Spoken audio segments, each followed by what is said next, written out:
नमस्कार. स्वागत आहे तुमचं माझ्या एका नवीन ब्लॉगमध्ये, नवीन व्हिडिओमध्ये. मी निशा. एक गृहिणी म्हणून माझी ओळख नेहमीच मी तुम्हाला देते. पण गृहिणी म्हणून मला आता व्यक्त व्हावंसं वाटतं आणि तो अनुभव म्हणजे गेली 35 वर्षाचा अनुभव खरं तर. आणि मला असं वाटतं, की वयाच्या साधारणतः एक मध्यंतामध्ये गेल्यानंतर स्त्रिया एक म्हणतो ना कॉन्फिडंट होतात. त्यांचा स्वतःवर एक आत्मविश्वास निर्माण होतो आणि सर्वात महत्वाचा मुद्दा म्हणजे त्या इतरांना घाबरणं बंद करतात. कारण की त्यांच्या जीवनाला ती एक स्थिरता आलेली असते. लग्न झालेलं असतं, मुलं असतात आणि मग कुठेतरी आता बॅकअप नाहीये जीवनामध्ये. आपण म्हणतो ना, लाईफला बॅकअप आपण नाही घेऊ शकत. त्या स्थिरावलेल्या असतात. मग आता किती दिवस घाबरायचं? हाही प्रश्न त्यांना निर्माण होतो. अनेक स्त्रिया असतात की त्या बंधनाखाली अडकलेल्या असतात आणि खूप वर्षानुवर्ष त्यांनी खूप सारी बंधने झेललेली असतात. खूप सारा त्रास झेलेला असतो, मानसिक, शारीरिक त्रास. मग घरात कुटुंबाचा त्रास, सासू-सासरे असतील, कुणी एकत्र कुटुंबात असेल, त्यांचा तो बंदिस्त जीवनाचा प्रवास किंवा एखाद्या कुटुंबामध्ये स्वतंत्र कुटुंब जरी असेल तरी सासू-सासऱ्यांच्या मर्जीप्रमाणे जगण्याचा प्रवास किंवा मग नवरा-बायको दोघे असतील तरी जर नवरा बंधनात घालत असेल किंवा ती मोकळीक म्हणा, ती स्वतंत्रता तिला मिळत नसेल तर तिथे कुठेतरी तो एक प्रवास म्हणजे असा वेगवेगळा प्रवास महिलांच्या जीवनामध्ये आलेला असतो आणि मग तो प्रवास कुठेतरी स्थिराव आता बस असं होतं. म्हणजे एखादी स्त्री जर खरंच खूप वर्ष आता तिने त्यात काढले आणि आता मला घाबरायचं नाहीये किंवा मला आता ते सहन करायचं नाहीये. हा विश्वास, हा आत्मविश्वास म्हणतो ना, हा शक्यतो एक म्हणतो ना आपण वयाच्या 35-40 नंतरच निर्माण होतो. कारण की ती स्थिर झालेली असते. तिला तिच्यावरती एक विश्वास आलेला असतो. आता मला बॅकअप तर नाहीये आणि मला चेंज पण नाहीये. अर्थात आपण म्हणतो ना संसार मध्यान्ह गेल्यानंतर किंवा मुलांनंतर चेंज होण्याला फारसं महत्व नसतं. मग अशा वेळेस वर्षानुवर्ष सहन करत आलेला प्रवास म्हणतो आपण तो. तर मग स्त्रियांना असं वाटतं की आता हे कुठेतरी थांबलं पाहिजे. मग ते थांबण्यासाठी काय करायचं? हाही प्रश्न त्यांना पडतो. आता मला तर खूप सहन करून मी आता थकलीये, दमली. आता मला मला सहन होत नाहीये. मला त्या मानसिकतेत आता जगायचं नाहीये. आयुष्य मला उरलेलं जे आयुष्य आहे ते मला आनंदाने जगायचंय. असं प्रत्येकालाच वाटतं अर्थात. आणि मग सहन केल्यानंतर संपूर्ण आयुष्य मी असं सहन करत राहायचं का? हाही प्रश्न अनेक महिलांना पडतो. मग काही महिला अशा असतात, की त्या या सिच्युएशन मधून बाहेर पडण्याचा प्रयत्न करतात. स्वतःला बदलण्याचा प्रयत्न करतात. ती सिच्युएशन बदलण्याचा प्रयत्न करतात किंवा स्वतःला बदलतात. मग अनेक अशा वेगवेगळ्या मतांच्या स्त्रिया असतात. मग काही स्त्रियांचं मत हे त्या व्यक्तींबद्दल त्या व्यक्तींना ते स्पष्टपणे सांगू शकतात किंवा सांगू इच्छितात, की मी जे सहन केले एवढे वर्ष तुमची वागणूक किंवा तुम्ही मला ज्या पद्धतीने ट्रीट केलंय, तर ते इथून पुढे मला सहन करणं पॉसिबल होणार नाही. मी ते सहन करणार नाही. तुम्हाला तुमच्या स्वभावामध्ये, तुमच्या नेचरमध्ये, तुमच्या वागणुकीमध्ये बदल करावे लागतील. अन्यथा मला माझं वेगळं पाऊल उचलावं लागेल. किंवा मग काही स्त्रिया अशा असतात, अशा लोकांकडे पूर्णपणे दुर्लक्ष करतात. त्यांना जे करायचं ते करू दे. मला त्याच्याशी घेणं देणं नाहीये. पण मला माझ्या आनंदासाठी, मला माझ्या उरलेल्या आयुष्यासाठी, आनंदी आयुष्य जगण्यासाठी मला मला स्वतःला बदलायचंय. मग ती जर समजा एखादी स्त्री असेल, ती अगदी स्वतःला गुंतवून घेते तिने कुटुंबामध्ये, स्वतःकडे वेळ देत नाही, स्वतःला अजिबात म्हणजे स्वतःची काळजी घेत नाही, स्वतःमध्ये काही चेंजेस नाही, वर्षानुवर्ष त्याच त्याच अवतारात ती राहिली. मग ती स्वतःला बदलण्याचा निर्णय घेते. मग ती स्वतःला बदलते, स्वतःला छान राहायला लागते, स्वतःला वेळ द्यायला लागते, स्वतःच्या आवडी-निवडी जपायला लागते. मग अशाही स्त्रिया असतात. काही स्त्रिया अशा असतात, की ज्या खूप वर्ष सहन करत आलेल्या असतात. मग त्या रिएक्ट व्हायला लागतात. प्रत्युत्तर करायला लागतात. टॉक्सिक्स लोकं म्हणतो आपण अशा लोकांना.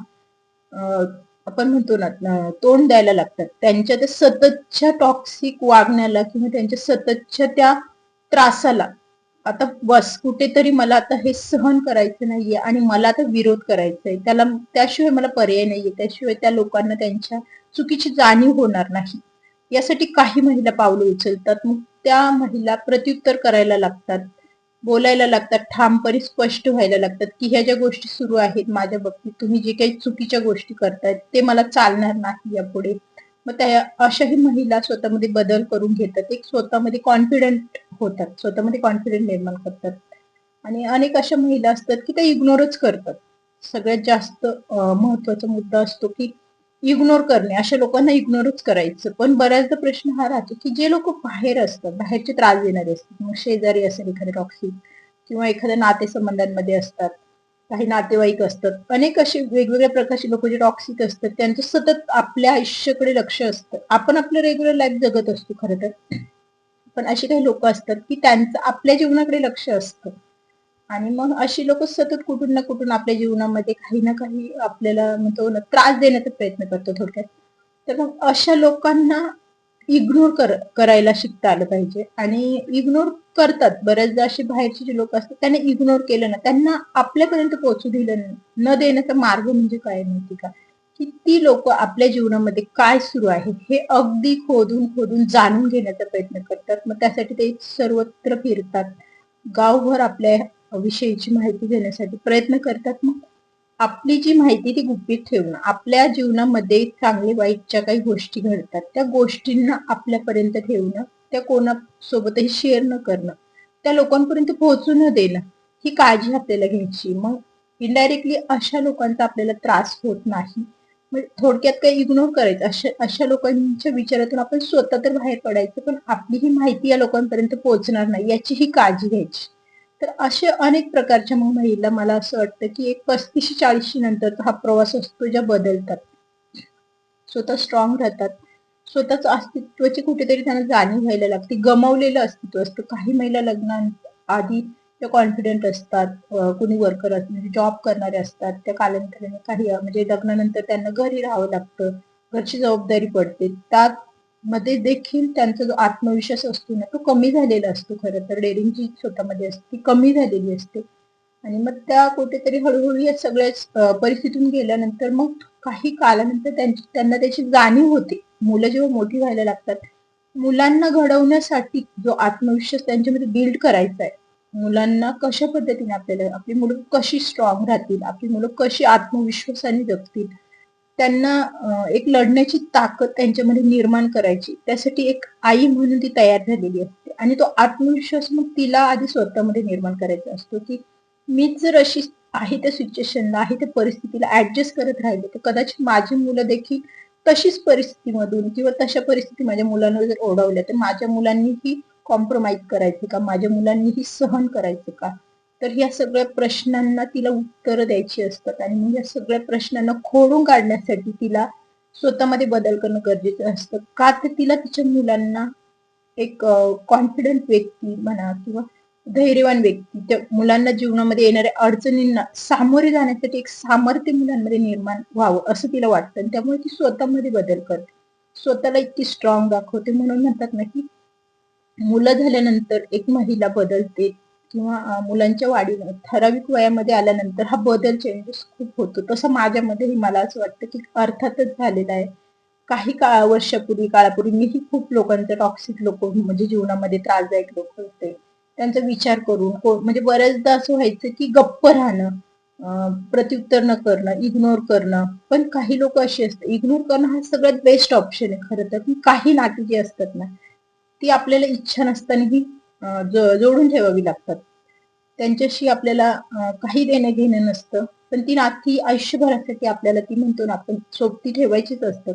मग अशा नात्यांचं आयुष्यभर त्रास करून घ्यायचा का. ती नाती जर चुकीची आहे आणि ती लोक जर आपल्या प्रती चुकीची भावना ठेवून आपल्याशी फक्त नातं आहे म्हणून आपल्याला सतत प्रेशराईज आपल्याला किंवा आपल्याला काहीतरी चुकीचं दाखवून देण्याचा प्रयत्न करत असेल, खरं तर त्याचा आपल्याशी काही संबंध नसतो, तरी सतत काहीतरी तुम्ही चूक करताय आपल्याला असं दाखवून देऊन आपल्याला जर मनाचं खच्चीकरण करत असेल, तर अशा लोकांना एकतर स्पष्टपणे अशा लोकांपासून अंतर ठेवून राहणं. मी तर बऱ्याचदा अशा लोकांपासून अंतर ठेवून राहते. तिथेही मला खूप म्हणतात ना अहंकार किंवा ऍटिट्यूड पर्सन असा लेबल मिळून जातो. काहीच हरकत नाही मला त्याचा, म्हणजे मला त्याचा सार्थ अभिमान आहे की टॉक्सिक किंवा इतरत्र गोष्टी लादून मनाचं खच्चीकरण होईल अशा गोष्टी लादून घेण्यापेक्षा स्वतंत्र किंवा अलिप्त राहिलं, अंतर ठेवून राहिलं तर बेस्ट. आपलं मिळणारा वेळ आपल्या स्वतःसाठी आपल्याला मिळणार आहे, आपल्या ग्रोथसाठी, आपल्या फॅमिलीसाठी, आपल्या मुलांसाठी त्याचा आपण वापर करून घेणार आहेत अर्थात. त्याच्यामुळे मला त्या गोष्टींचा अजिबात फरक पडत नाही आणि अनेक महिला आहेत की आता त्यांनाही मला असं वाटतं की त्याचा फारसा फरक पडत नसेल आणि ज्या कोणी असतील की त्यांना त्याची जाणीव होत असेल, त्याचा त्यांच्या मानसिकतेवर परिणाम होत असेल, तर करून घेऊ नका नातं. अशा ठिकाणी स्टॉप, मला असं वाटतं की स्टॉप केलेलं बरं काही गोष्टींसाठी, कारण काही नाती दूर राहूनच संपूनही जातात. मला सांगा, प्रत्येक व्यक्तीला एक ना एक दिवस तिचं आयुष्य म्हणजे संपणारच आहे.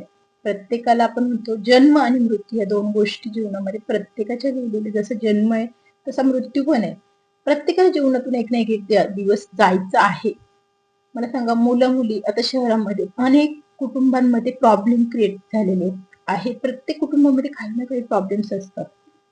काही लोक गावी राहतात, म्हणजे आई वडील, जर समजा एखाद्या कुटुंबामध्ये आई वडील गावाकडे असतात, मुलगा मुलगी सून असो, त्यांचं मुलाचं कुटुंब शहरामध्ये राहतात. तर अशा ठिकाणी बऱ्याचदा मला सांगा वर्षानुवर्ष बरेचसे मतभेद झालेले असतात. अनेक अशी कुटुंब असतात की वर्षानुवर्ष ते एकमेकाची तोंडही पाहत नाही. एकमेकांमध्ये अंतर, म्हणजे त्यांच्यामध्ये जे मतभेद झालेले असतात त्यातून ते दुरावलेले असतात आणि ते अंतर ठेवून राहतात. खूप वर्षानुवर्ष अंतर ठेवून राहतात. मनामध्ये एक द्वेष आडी असते त्यांची सतत.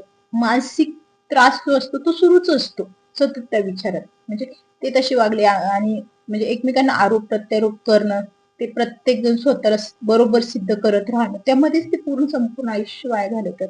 आणि मध्येच क्वचित मग एखाद्याची कोणाची तरी जाण्याची बातमी येते. एकतर ते शहरामध्ये असणारा मुलगा, आणि आपण आजकाल बघतो अपघात वगैरे, म्हणजे वेगवेगळ्या प्रकारचे अपघात. माणसाचा हा भरोसा नाही. माणूस घरातून गेला तर तो पुन्हा घरी सुखरूप येईल याची कोणीही खात्री देऊ शकत नाही.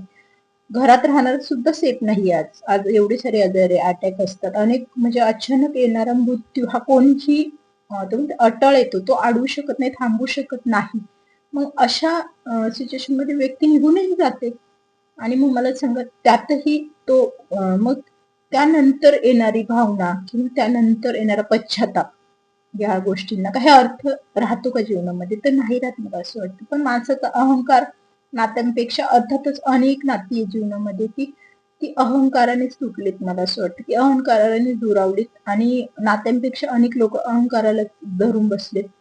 माझ्याही आयुष्यात असे अनेक नातेवाईक आहेत की ज्यांना त्यांचा अहंकार मोठा वाटतो. त्याला प्रत्येकाला स्वतःलाच सिद्ध करायचंय आणि समोरचा कसं चुकीचा आहे. जशी तुम्ही स्वतःला योग्यतेची समजता आणि सिद्ध नाही म्हणता येणार, पण योग्यतेची समजता, तसंच प्रत्येकाची एक बाजू आहे. सगळ्यात महत्वाची म्हणजे नाती ही दुरावतात किंवा तुटतात, आपण म्हणतो वादविवाद होतात, तर ती कशामुळे होतात? नाण्याला एक बाजू नसते, दोन बाजू असतात. दोन्ही बाजू महत्वाच्या आहेत. दोन्ही बाजूला काहीतरी म्हणजे काहीतरी कॉम्प्रोमाइज करण्याची गरज आहे ना, की नाही नाही आम्हीच योग्य, आम्हीच श्रेष्ठ, आम्ही जे केले ते अगदीच योग्यतेचं आहे आणि फक्त समोरचा एकच बाजू चुकीची असं कसं असू शकतं? त्या व्यक्तीची काहीतरी बाजू आहे ना, ती बाजू तुम्हाला ऐकायची नाहीये, ती बाजू तुम्हाला मान्य करायची नाहीये. मग हा परिणाम खूप चुकीचा आहे ना. हा म्हणजे विचार करणं नात्यांमध्ये खूप चुकीचं आहे.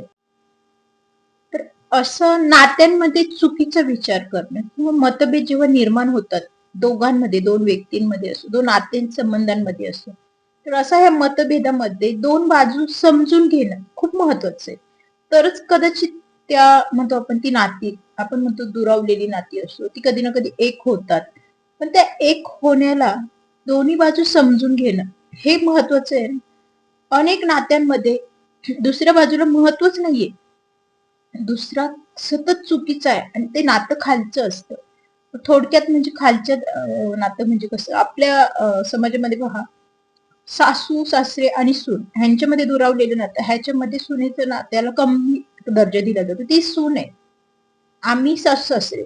मग आम्ही सासू सासरे आम्ही कसेही वागलो किंवा आम्ही कितीही चुकीचे वागलो तरी आमच्या चुकीच्या वागण्याबद्दल बोलायचं नाही. सून आहे, सून चुकीचं वागणं म्हणजे तिच्यावर संस्कार नाही, तिला मर्यादा नाही, ती सासू सासऱ्यांचा रिस्पेक्ट करत नाही, अनेक सारे आरोप तिने स्वीकारायचे, तिच्यावर केले जातात आणि त्यावरच चर्चा होते. खरं तर सासू सासरे कसे वागलेत किंवा कसे वागतात यावर समाज चर्चा नाही करत, पण सून कशी वागली यावर चर्चा केली जाते. त्याचं कारण म्हणजे ते नातं, सुनेचं नातं हे कमीतेपणाचं नातं समजलं जातं आणि सासू सासऱ्यांना ती वागण्याची किंवा चुकीचं वागण्याची जणू काही मुभाच दिली समाजाने. आपल्या म्हणजे आपण म्हणतो ना, समाजाने ठरवून दिलेली ती एक हे, आणि सुनेसाठी मर्यादा आहे, सुनेच्या वागण्याला मर्यादा आहे. सुनेने असं वागणं म्हणजे अत्यंत म्हणून आपण गुन्हेगाराचे लक्षण असा आपला समाज आहे खरं तर. मग अनेक वेगवेगळी नाती, नणंद भाऊजाईमध्ये देखील नंदेचं नातं उच्च समजलं जातं आणि भाऊजाईचं नातं ती जर त्या भाऊजाई असेल तर तिचं नातं कमी समजलं जातं. भाऊजाईने नंदेचा रिस्पेक्टच केला पाहिजे, तिचा आदर सन्मान केला पाहिजे, तिची सेवा केली पाहिजे, आल्या गेल्यावर तिचा पाहुणचार केला पाहिजे. म्हणजे अनेक ज्या काही भावना असतात त्या फक्त भाऊजाई प्रती असतात की तिने ह्या सगळ्या गोष्टी केल्या पाहिजे. आणि जर ती ह्या गोष्टी फॉलो करत नसेल तर तिथे देखील तिला दोष दिले जातात. नंदेला तिला बोलण्याचा अधिकार नसतो, पण नंदेने मात्र पाहिजे तर एवढी शिकवण देण्याचा किंवा पाहिजे तेवढे सल्ले देण्याचा, तिला अक्कल शिकवण्याचा, तिला म्हणजे सगळ्या गोष्टी म्हणतो ना की भाऊजाईला वाटेल तसं बोलण्याचा अधिकार नंदेला दिलेला असतो. समाजाने दिलाय का? हा कोणी ठरवलाय? नंदेचं नातं उच्च, सासऱ्यांचं नातं उच्च, सुनेचं नातं कमी, भाऊजाईचं नातं कमी. हा मी म्हणते हा जो आहे हा मतभेद नात्यांमध्ये कोणी निर्माण केलाय? याचं कोणाकडे उत्तर आहे का? आजही आपला समाज या प्रश्नांची उत्तरं शोधतोय का? या प्रश्नांची उत्तरं देण्यासाठी कोणाकडे ठाम असं उत्तर आहे का? अनेक महिलांना पडणारा प्रश्न आहे हा. आणि अर्थात मलाही हा प्रश्न पडतोय.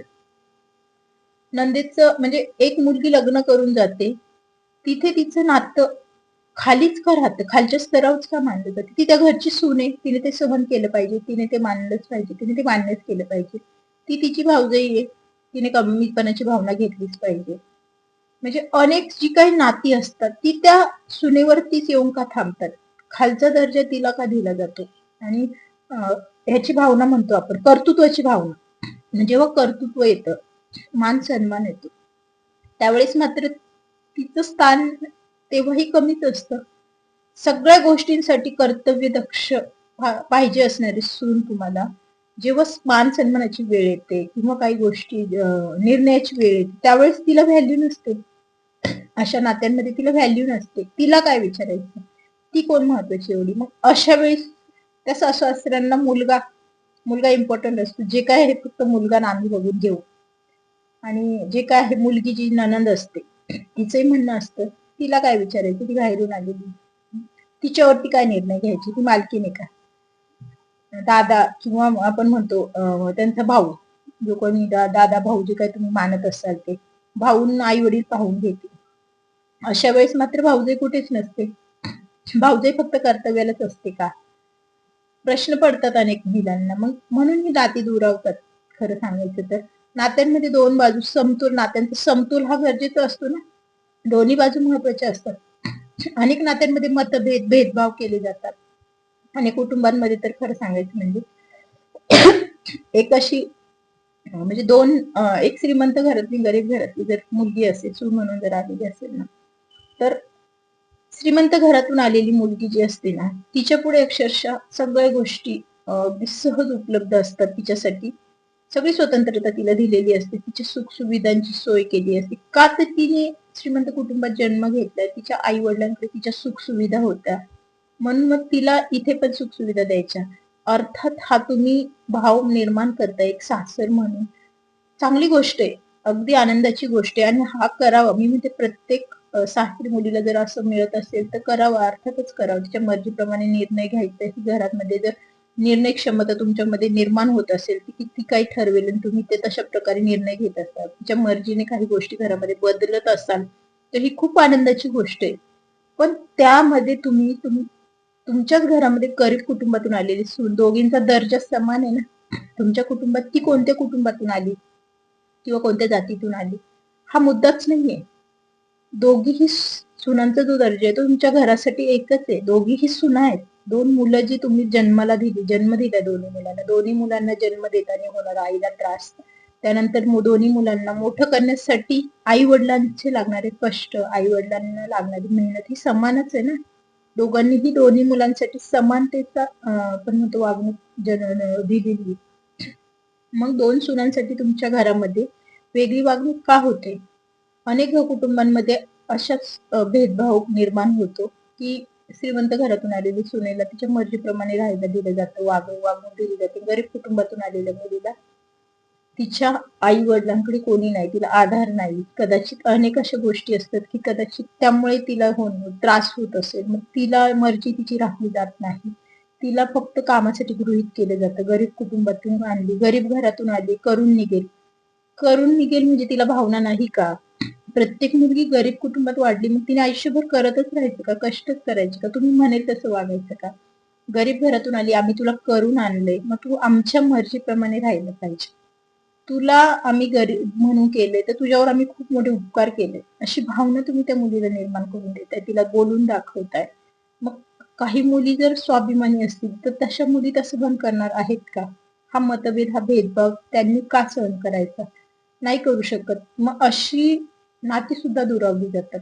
मी तर म्हणजे अशी घरं तुटली जातात, संपतात, आणि याला कुठेतरी जबाबदार स्वतः आई वडील असतात. पण बऱ्याचदा ही भावना किंवा हे आरोप स्वतःवर न घेता हे आरोप फक्त त्या मुलींवर, सुनांवर दिले जातात. म्हणजे इनडायरेक्टली ते त्याचे दोन भाऊ आहेत, त्यांच्यामध्ये पण ते अंतर निर्माण होतं.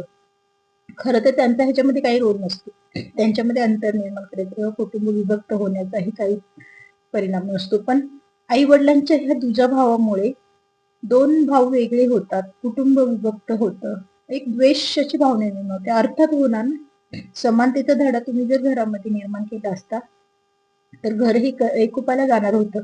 पण तुम्ही जर भेदभावाची कीड निर्माण केली तर ते पोखरणारच ना.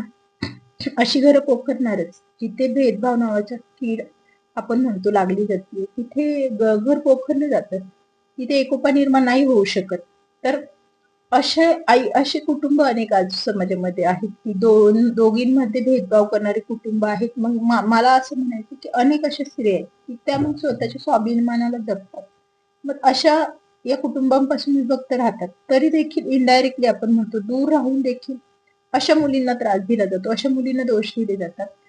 एक सून जी असते तिला तुम्ही स्वतंत्रता देता, तिला तुम्ही सांभाळता, आणि समाजाला तुम्हाला फक्त हेच दाखवून द्यायचंय की ती कशी वाईट, ती वाईट म्हणून ती आमच्या जवळ तिने राहिलं नाही, नांदली नाही. थोडक्यात आपला समाज काय म्हणतो की सून नांदत नाही.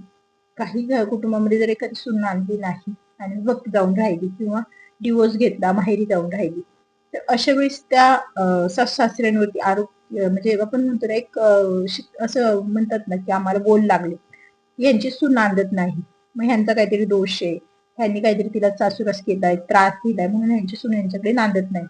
तर असा हा आपल्यावरती शिक्का पडू नये म्हणून अनेक पॅरेंट्स काय करतात, अनेक सासू सासरे काय करतात, दुसऱ्या सुनेला येणाऱ्या श्रीमंत घरातून येणाऱ्या सुनेला पूर्णपणे पाबंदी, म्हणजे आपण म्हणतो ना अजिबात कसली बंधनं नाही घालत, पूर्णपणे स्वतंत्रता देतात.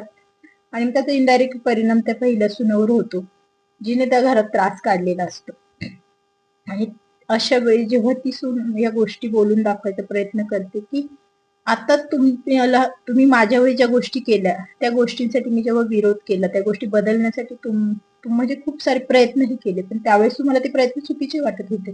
जेव्हा तुम्हाला तुमच्या चुका दाखवून दिल्या गेल्या की या गोष्टी योग्यच्या असताना तुम्ही मला त्या करू दिल्या नाहीत, त्यावेळेस तुम्ही मात्र मला दोषी ठरवून, मला खूप सारी माझी बदनामी करून मला घराच्या बाहेर जाण्यासाठी प्रवृत्त केलं.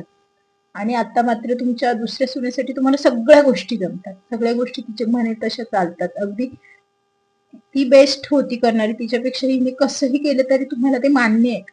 हा किती मोठा, म्हणजे तिच्या मनासाठी अर्थात काहीतरी तिला वाटत असेल ना, त्या सुनेला काहीतरी वाटत असेल ना, आणि त्या सुनेला तुम्ही गप्प राहा, आता तुला बोलण्याचा अधिकार नाही, किंवा म्हणजे त्या सुनेला बोलू द्यायचं नाही, जे काय आम्ही केले ते तिला बोलू द्यायचं नाही. आणि समाजामध्ये फक्त त्यांना हिला हवं तसं वागून फक्त हा मेसेज पसरवायचा आहे की आम्ही चुकीचे नाही, ती चुकीची होती म्हणून तिने घर सोडलं, आम्ही योग्य आहोत, पहा आमच्या जवळ दुसरी सून आम्ही नांदून दाखवली. श्रीमंतांच्या घरची सून आज तुम्हाला हवं तसं बोलून, हवं तसं वागून, तुम्हाला फक्त तुम्ही तिला समाजाच्या लाजेपोटी तुम्हाला तुमच्या मर्जीप्रमाणे तुम्ही तिला तिथे ठेवलंय, तिची मर्जी तुमच्यावर तुम्ही लादून घेतली. खरं सांगायचं तर तिच्या मर्जीने तुम्ही आता राहताय ना, पण हे समाजाला दाखवण्याचा दृष्टिकोन, यात तुम्ही तुमच्या घराला तोडून ठेवले, ही भावना तुमच्या मनामध्ये नाहीये. तुमच्या दुसऱ्या सुनेला तुमच्याकडून अपेक्षा नसते, पण एक तुमच्या वागणुकीतून तिला एवढंच सांगायचंय किंवा एवढंच तुम्हाला दाखवून द्यायचंय की आपण तिच्या वेळी ज्या गोष्टी चुकलो, चुका केल्यात, कदाचित तिला आपण ह्या सगळ्या गोष्टींचं, म्हणजे आपण जे स्वातंत्र्य दुसऱ्या सुनेला देतोय, ते स्वातंत्र्य आपण जर आपल्या गरीब घरातल्या सुनेला दिलं असतं तर कदाचित आपलं कुटुंब एकत्र नांदलं असतं, आपल्या घराचा समाजामध्ये आदर वाढला असता, आपल्यालाही सासरे म्हणून एक प्रतिष्ठित सासर म्हणून आपल्याला लोकांनी संबोधलं असतं. पण तुम्ही लोकांना कितीही दाखवून दिलं तरी शेवटी समाजाला व्यक्तिमत्व कळतात. किती दिवस खूप गोष्टी अशा नसतात की त्या लपून राहतात, अनेक गोष्टी ज्या 4 गोष्टी तुम्ही समाजापुढे त्याच्याबद्दल पसरवतायत, त्या 4 गोष्टी तुमच्याबद्दलही त्यांना माहिती आहे. हे तुमच्या लक्षात येत नाही का, की आपल्या ज्या चुका आहेत, समाज बोलून जरी दाखवत नसला, तरी समाजाला काही गोष्टी कळतात. समाजाला ते माहीत असतं. मग इनडायरेक्टली तुम्हालाही मागे 4 लोक नावं ठेवणारे असतात. हे तुमच्या नाही लक्षात येत का? मग हे लोकांना नावं ठेवायला किंवा बोलायला तोंड देण्यापेक्षा आपण कुठे चुकलं, आपलं नातं का दुरावलं, आपला काय भाग आहे, आपला मुख्य भाग काय आहे, आपण कुठे काही गोष्टी असतात ज्या बदलणं गरजेचं आहे, नात्यांमध्ये ज्या गोष्टी निर्माण झाल्या त्या कशामुळे झाल्या ते मान्य करणं आणि त्या नात्याला समजून घेणं, हा मुद्दा नाही तुम्हाला लक्षात येत का? मग अशा गोष्टी जर तुमच्या लक्षात येत नसणार, तुम्ही समोरच्याला फक्त एक गुन्हेगार म्हणून आरोपीच्या पिंजऱ्यात उभंच केलेलं, आयुष्यभर तुम्हाला तो पिंजरा आता बंदच ठेवायचा आहे. तो पिंजरा आरोपीचा खरं तर नाहीच आहे. तो एक मोकळ्या स्वाभिमानासाठी, आत्मसन्मानासाठी निर्माण केलेला पिंजरा आहे. आणि त्या पिंजऱ्याला तुम्ही जर एक म्हणतो ना दोषाचं रूप देत असाल, दोषी म्हणून त्या पिंजऱ्याला ठरवत असाल, तर त्या पिंजऱ्यामध्ये ते दोषी नाहीयेत, ते स्वतंत्र झालेत. त्यांचं ते स्वतंत्र असं मोकळं आयुष्य जगतात, ते छान आयुष्य जगतात ते. मग त्या पिंजऱ्याला तुम्ही दोषी कसं संबोधता? जे स्वतंत्र, जे लाईफ तुमच्या इथे असून ते जगू शकत नव्हते, त्यापेक्षा बेटर बेस्ट लाईफ ते जगतायत. मला सांगा, तो दोषाचा पिंजरा कसा असू शकतो?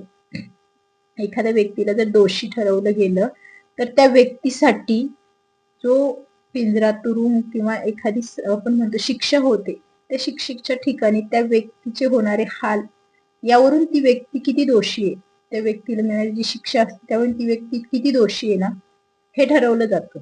हा आपला न्यायविधान आहे. मग मला सांगा सर, हे जे आयुष्याचं न्यायविधान आहे, तुम्ही एखाद्या सुनेला दोषी ठरवताय, किती चुकीची आहे. मला सांगा, ती जर दोषी असती तर तिचं जे तिला जे नंतर लाईफ तिने स्वीकारले, ते अर्थात समाजाने दिलेलं नसतं, तरी वरचं आहे ना न्याय करणारा, मग त्याने काहीतरी चुकीचं लाईफ तिच्या जीवनामध्ये दिलं असतं ना, त्याने तिला बेटर लाईफ का दिलंय, हा विचार केलाय का? मग विचार करा, ती दोषी जर असती तर तिला तुमच्या घरापेक्षाही छान लाईफ देवाने का दिलं? खूप छान तिच्या मर्जीप्रमाणे, जेवढं तिथे तुम्ही दिलं नाही त्यापेक्षा बेस्ट बेस्ट लाईफ ती जगतीये. मग ते कुठेतरी ती योग्यतेची आहे, ती दोषी नाहीये, ती आरोपी नाहीये, हे तुम्हाला देव दाखवून देतो. हे तुमच्या लक्षात येत नाहीये का? तिच्या आयुष्यात तिचं व्यक्तिमत्व छान लाईफ जगण्याचं आहे. तिला देवाने तिच्या आयुष्यात भरभरून दिलंय. तिला सगळ्या गोष्टी तिच्या मर्जीप्रमाणे, तिला हवं तसं तिचं लाईफ जगण्याचा हक्क, अधिकार देवाने तिला दिले आणि ते तुम्ही नाही हिरावून घेऊ शकत. तुमच्या ठरवण्याने ती दोषी ठरते का? नाही ना. या छान लाईफ जगतीये तर त्याला देणारा तो, ते लाईफ देणारा तो वरचा आहे, याचा अर्थ ती दोषी नाहीये. ती कदाचित तुमच्या इथे राहून जे लाईफ जगत असते, कदाचित तिने काहीतरी दोष मागे केला असेल म्हणून ती शिक्षा तिला मिळते, असा त्याचा समज झाला असता. पण तुमच्या इथे राहून ते खडतर लाईफ किंवा ते त्रासदायक लाईफ, ती शिक्षा तिला नाही द्यायची, हे त्या देवाने ठरवले, म्हणून कदाचित त्याने मला तिथून बाहेर काढले, असा समज करून मला असं वाटतं की अनेक महिलांनी स्वतःला, जर अशा सिच्युएशन मधून जर जात असेल ना, तर मी तर हाच समज करते की आपण म्हणतो ना, काही गोष्टी जीवनामध्ये वाईट घडतात, अनेक महिला कुटुंबापासून विभक्त होतात, वादविवाद होतात आणि त्यानंतर त्या विभक्त होतात, तर मला असं वाटतं त्यानंतर त्या खरंच छान लाईफ जगतात. अनेक महिला आहेत की त्या, मी तिथे होती तेव्हा माझी लाईफ खूप म्हणजे त्रासदायक होतं असं सांगतात. माझ्या मैत्रिणी पण अशा खूप आहेत की त्यांनी खूप सारा त्रास काढला आणि त्यानंतर जेव्हा त्या विभक्त होतात ना, तेव्हा नवऱ्याचं प्रेम, मुलांच्या जबाबदाऱ्यांमध्ये त्या अडकतात, पण एक स्वतःचं व्यक्तिमत्वही त्या घडवतात, छान असं लाईफ त्या जगतात आणि मग कुठेतरी ती जाणीव होते. मग देवाला थँक टू गॉड, मी ती देवाचे आभार मानते की खरंच लाईफमध्ये काही गोष्टी वाईट जेव्हा घडतात ना, काही नातेसंबंध तुटतात ना, तेव्हा ते चांगल्यासाठी तुटतात असं मला वाटतं. कारण की मग अशा सिच्युएशन मधून जेव्हा आपण बाहेर पडतो, बेस्ट लाईफ जगायला लागतो ना, तेव्हा मग आपल्याला या सिच्युएशनची जाणीव होते की काही गोष्टी जीवनामध्ये वाईट घडणं गरजेचं आहे. जेव्हा काहीतरी वाईट होतं ना, त्यातून एक संदेश आपल्याला मिळतो. जेव्हा काही वाईट घडतं ना जीवनामध्ये, तेव्हा त्या वाईटातून काहीतरी चांगलं उद्भवणार असतं. ते देवाने पुढे आपल्याला लिहून ठेवलंय. आपल्याला त्या चांगल्यापर्यंत पोहोचण्यासाठी हा वाईटाचा मार्ग आहे, जो आपल्याला पार करून जायचा आहे. आणि त्या घडलेल्या वाईट गोष्टींचा विचार करत नाहीत असायचे. त्यानंतर जे आपल्याला चांगले लाईफ मिळाले ना, त्या गोष्टींचा विचार करायचा. जी गोष्ट आपल्या जीवनामध्ये चांगली घडते ना, त्यावेळेस हे लक्षात ठेवायचं की तो त्रास कशासाठी होता, तर हे आजचं लाईफ मिळण्यासाठी तो त्रास होता. मीही हाच विचार आज करते. खरं तर सांगायचं तर माझ्यासारख्या अनेक अशा महिला असतील ना, की त्या जर जीवनामध्ये काही नातेसंबंधांमध्ये दुखावल्या असतील, त्यात अडकून पडल्या असेल, तर पडू नका. मी चूक करत होती असं नाहीये की मी त्या चुका करत नव्हते. मी दूर राहूनही अनेक वर्ष चुकीच्या विचारांमध्ये अडकून राहिले. माझा आपला व्यर्थ वेळ वाया जातो. पण सध्या मी तुम्हाला खरं सांगते, मी फक्त माझ्या मुलांकडे एक म्हणतो ना आपण स्ट्रॉंग आपल्या मुलांना घडवण्यासाठी फोकस देते. मुलांना गोष्टी, चांगलं शिक्षण, चांगल्या गोष्टी देण्यासाठी, मुलांकडे वेळ, मुलांना हव्या त्या गोष्टी, त्यांची काळजी, त्यांची केअरिंग, इतकंच मला माहिती आहे. याच्या पलीकडे मी नात्यांमध्ये अडकत नाही. मी फार कोणाकडे जास्त जात नाही, कारण की मला माझा इम्पॉर्टंट पाठ हा माझ्या मुलांकडे द्यावा असं वाटतं.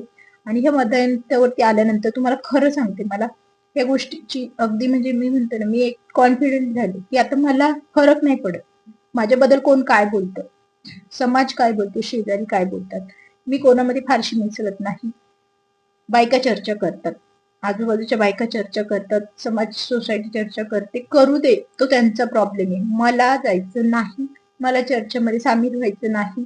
मला माझं व्यक्तिमत्व माझ्या कुटुंबासाठी, मला ज्या गोष्टीसाठी द्यायचे, माझा वेळ, माझं जे काही आयुष्य, ते मी त्यांच्यासाठी देणार आहे. माझं आयुष्य तुमच्यासाठी नाहीये, हे मला माहिती आहे. त्याच्यामुळे मला जे माझं लाईफ आहे, माझ्या आयुष्याचा वेळ आहे, तो मला कोणासाठी द्यायचा हे मी ठरवलंय. आणि त्याचा हक्क मी कोणाला दिला नाहीये. आणि आता मला कोणाला घाबरायचं नाहीये. मला आता फक्त माझ्या मुलांसाठी एक स्ट्रॉंग पर्सनॅलिटी म्हणून त्यांच्या पुढे स्वतःला घडवायचे, जेणेकरून तेही त्यांचे व्यक्तिमत्व एक छान असं स्ट्रॉंग घडवतील, की जीवनामध्ये येणाऱ्या अडचणींना सामोरे जाण्याचं सामर्थ्य त्यांच्यामध्ये निर्माण झालं पाहिजे. त्यामुळे त्यांच्यासमोर मला हिमतीनच राहायचंय, की आपली पर्सनॅलिटी, आपलं व्यक्तिमत्व आपल्याला जपता आलं पाहिजे. हे मी त्यांना नेहमीच शिकवते. आणि मला असं वाटतं, की अनेक महिलांनी या गोष्टीकडे लक्ष द्यायला हवं, की नाहीतर तुम्ही जर चुकीच्या नात्यांमध्ये अडकून पडले असाल, तर तुमच्या मुलांकडे हाच मेसेज जाणार आहे. मुलगा असो, मुली असो, आपल्या मुलांकडे आपल्या व्यक्तिमत्वाचा चुकीचा मेसेज जाऊ देऊ नका. आपल्या व्यक्तिमत्वासाठी इतरत्र नात्यांमुळे आपलं व्यक्तिमत्व खराब करून घेऊ नका. आणि आपल्या मुलांसाठी तर नक्कीच नका. त्यामुळे मी तर सध्या फक्त याच गोष्टींकडे, मला कोण काय म्हणतं किंवा कोण नावं ठेवतं, कोण काय बोलतं, मी सरळ ते म्हणतो इग्नोर, लक्ष द्यायचं नाही अशा गोष्टींकडे. अलिप्त राहायचं. जिथे व्हॅल्यू नाहीये, जिथे वाटतंय, तिथे अपमानित वाटते, तिथे जायचं नाही. मग ते किती महत्वाचं नातं असू दे. अगदी मी म्हणते घरातलं महत्वाची व्यक्ती जरी असेल ना, माझी तर एक मेंटॅलिटी मी स्वतःची अशी बनवली ना, की मला कुणाच्या असण्या नसण्याने फारसा फरक पडणार नाही जीवनामध्ये. मी कोणामध्येही भावनिक गुंतवणूक ही खूप घातकी असते. आपल्या रिलेशन मध्ये आपण जेव्हा भावनिक गुंतवणूक करतो ना, भावनिक गुंतवणूक आपण कोणाशी करतो, आई, बहीण, रक्ताची नाती, सासरची नाती, मग ह्या सगळ्यांमध्ये आपण खूप भावनिक गुंतलेलो असतो. आणि त्यामुळे मग छोट्या छोट्या गोष्टींमध्ये, कुणाच्या घरी काही कार्यक्रम झाला, कुणाच्या घरी काही अशा गोष्टी झाल्या, कोण आजारी पडलं, कोण काय झालं, या छोट्या इतरत्र ह्या प्रत्येक गोष्टीचा भावनिक परिणाम आपल्यावरती होतो. आणि मग आपण गेलो नाही, त्याला भेटलो नाही, त्या व्यक्तीसाठी आपण काही केलं नाही, या इतरत्र गोष्टींमध्ये आपण खूप म्हणजे आपल्या कुटुंबाकडे, आपल्या मुलांकडे कुठेतरी दुर्लक्ष करते, असं होतं. मग मी ही भावनिक गुंतवणूक आहे ना, तीच बंद केली करायची. खरं सांगायचं म्हणजे फारसं कोणाच्या आयुष्यामध्ये काय सुरू आहे हे जाणून घ्यायचं नाही. आणि आपल्या आयुष्यामध्ये काय सुरू आहे हे कोणापर्यंत जास्त पोहोचू द्यायचं नाही. ह्या दोन गोष्टी जपल्या ना, की आयुष्य सुटसुटीत होऊन जातं. फारसं रोजचा जो दिवस आहे ना, तो आपल्याला माहिती आहे. आपलं रोजचं डेली रुटीन जे आहे ते आपल्याला माहिती आहे, आणि त्याप्रमाणे आपल्याला जगायचं.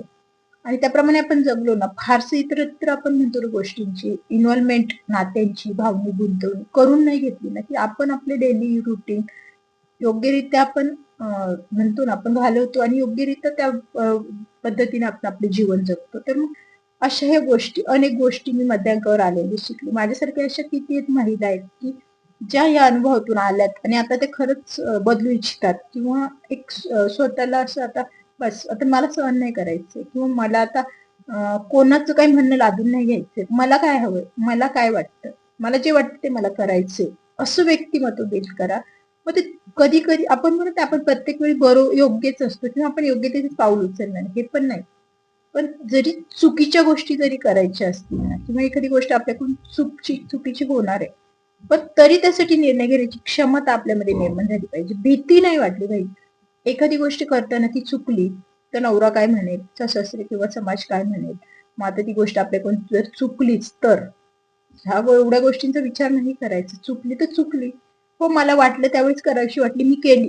आता ती अशी चुकीची होईल हे मला माहित नव्हतं. झाली तर झाली, हरकत नाही. चूक आपल्याकडून होते, पण ती करण्याची ही क्षमता, एक म्हणतो ना, सामर्थ्य धैर्य आपल्यामध्ये यायला पाहिजे. आणि मी ते माझ्यामध्ये ऑलरेडी होतं. माझं एक व्यक्तिमत्व आधीपासूनच, खरं सांगायचं तर वडील आणि भाऊ नसल्यामुळे कालांतराने, अगदीच गावाकडे होते तेव्हा नाही, पण जेव्हा जेव्हा समाजामध्ये लोकांमध्ये मी वावरत गेली ना, तेव्हा मला चांगल्या वाईट अनेक गोष्टींचा अनुभव आला. त्यातून मी एक स्वतःची स्ट्रॉंग पर्सनॅलिटी निर्माण केली, की प्रत्येक व्यक्तीचा आदर करत जर बसले, मोठ्या व्यक्ती, वयाने मोठे व्यक्ती हे सगळं चांगले असतात असं नसतं. वयाने मोठे असणारे व्यक्ती पण चुकीच्या वागू शकतात, आपल्याला दुखावू शकतात. मग अशा वेळेस अशा लोकांना जाणीव करून देणं, चुकीच्या गोष्टीची जाणीव करून देणं हेही महत्वाचं आहे. मग मला अशा गोष्टी जेव्हापासून जाणवत गेल्या, मग मला एक नियम लावून घेतला, की समोर असणारी व्यक्ती ती वयाने मोठी की लहान याचा विचार न करता बरोबर व्यक्ती आणि चुकीची व्यक्ती या दोन गोष्टी लक्षात घ्यायच्या. जर व्यक्ती बरोबर योग्यतेची असेल तर त्या व्यक्तीसोबत असलेलं नातं आपलं छान पद्धतीने आपण सन्मानार्थ ठेवायचं. आणि जर व्यक्ती चुकीची वागणारी असो, मग ती वयाने मोठी असो किंवा कोणीही असो, आय डोंट केअर, मला फरक पडत नाही.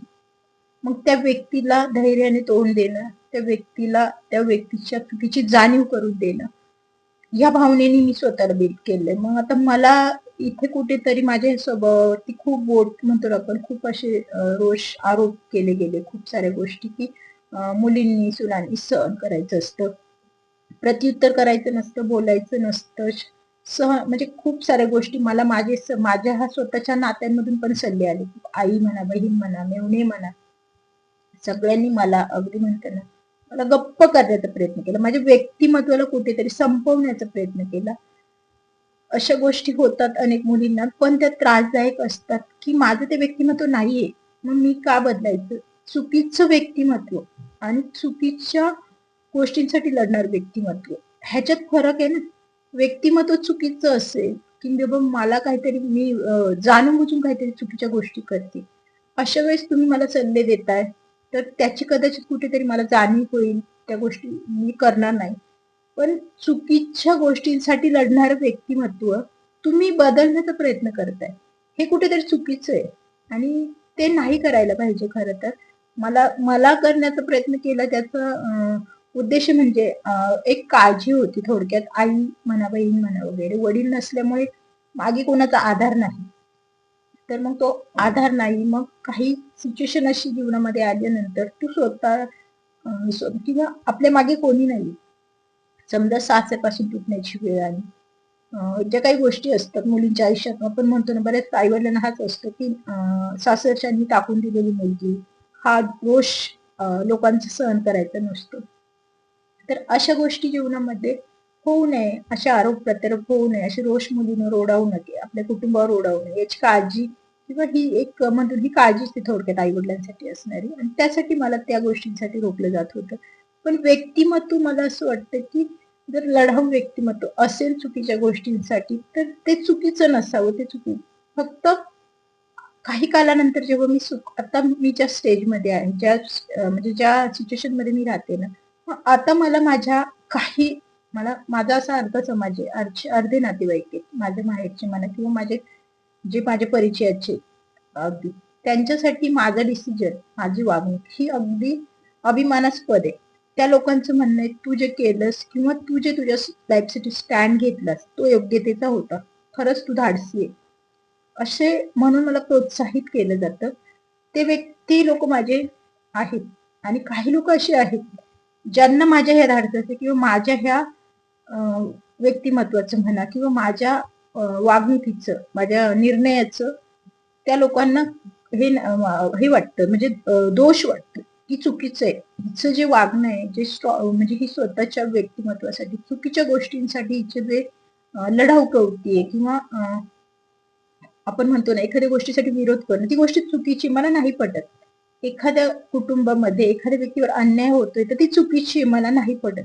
थोडक्यात सांगायचं म्हणजे आता एका कुटुंबामध्ये एक भाऊ, मोठा भाऊ कर्तृत्व आणि मोठा भाऊ म्हणजे मोठ्या भावाने करायची जबाबदारी घेतली. संपूर्ण कुटुंबाचा येणारा पैसा काय म्हणजे पैसा आपण म्हणतो जे काही व्यवहार आहे ते स्वतःच्या कंट्रोलमध्ये, स्वतःच्या हातात.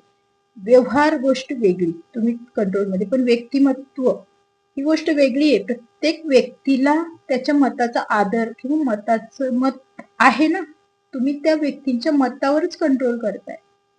ही गोष्ट मला नाही पटत.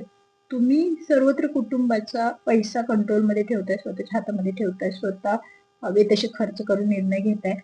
एकत्र कुटुंब पद्धतीमध्ये अर्थात या गोष्टी होतात, हरकत नाहीये, पण व्यक्तीच्या व्यक्तिमत्वावरती बाधा निर्माण करणं, त्या व्यक्तीला कंट्रोलमध्ये ठेवणं, ही भावना मी नाही सहन करू शकत. आणि ही मी भावना याच्यावरती जर मी आवाज उठवला, बोलले तर मी चुकीची. अशा अनेक महिला आहेत की त्यांना अशा वेळेस चुकीचं ठरवलं गेलंय. कितीतरी मैत्रिणी बिचाऱ्या अशा की त्या या अशा चुकीच्या गोष्टींना विरोध करता करता स्वतः मात्र खूप साऱ्या बदनाम होऊन गेल्यात. तर मग अशा व्यक्तिमत्वांना खरंच समाजामध्ये स्थान आहे का, किंवा चुकीचं का ठरवलं जातं समाजाने? तर माझा हाच एक प्रश्न आहे. आणि नातेसंबंध बिघडणं, भेदभाव, कुटुंबामध्ये अनेक अशा गोष्टी होतात की त्या बोलू तितक्या कमीच असतात. व्हिडिओ खरं तर खूप लॉंग झालाय.